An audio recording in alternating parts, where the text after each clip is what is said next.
Okay, class, let's step back from accounting for a while and ask a more fundamental question. Why do firms exist in the first place? And more importantly, how do they survive, grow, or die? Let's begin with what we call the nature of the firm. A firm exists not just to produce goods or services, but to organize production in a way that markets alone cannot. Think of it this way.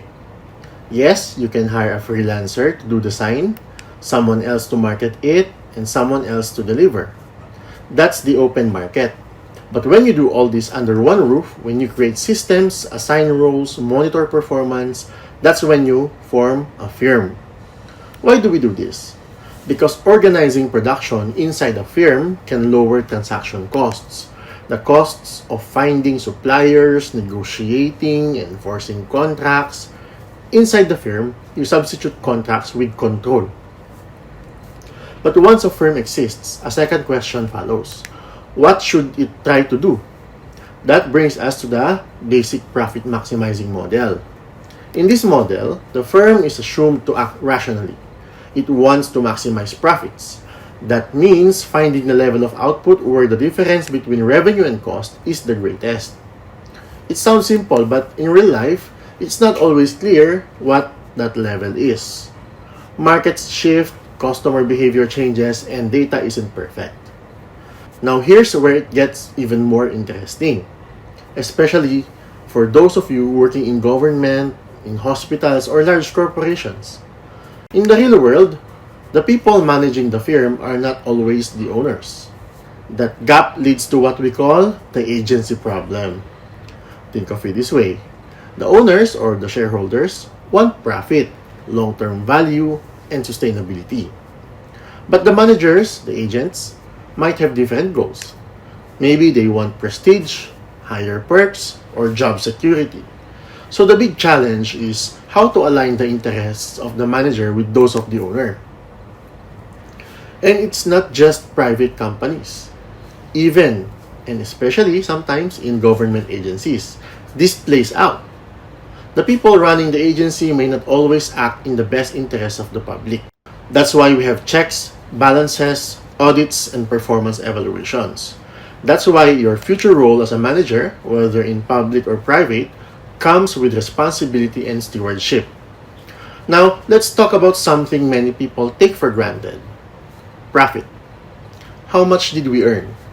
A seemingly simple question, right? But the measurement of profit is more complicated than it seems. First, there's accounting profit, the one shown in financial statements. That's revenue minus explicit costs like salaries, rent, and materials. Then there's economic profit, a deeper level. That includes opportunity costs, what you could have earned if you used your resources elsewhere. For example, if you run a clinic and you are also a licensed doctor who could earn more working abroad, your foregone salary is an opportunity cost.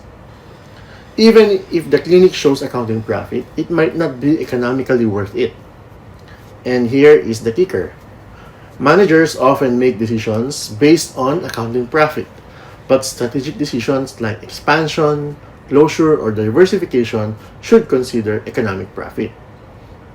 So why do all these concepts matter? Because as future leaders, you will be in a position to decide how resources are used, how people are incentivized, and how success is measured. You'll encounter dilemmas where profits may look healthy on paper, but hide underlying inefficiencies or risks. Or where a manager's decision benefits their own department, but hurts the organization as a whole. In hospitals, this may be a department pushing for a new machine that's underutilized. In LGUs, it may be about awarding contracts that look okay on budget but fail in execution. In private companies, it could be a product line that's popular but not really profitable. Understanding the theory of the firm helps you ask the right questions. Is this setup efficient? Are the incentives aligned? Are we truly making a profit when all costs are considered?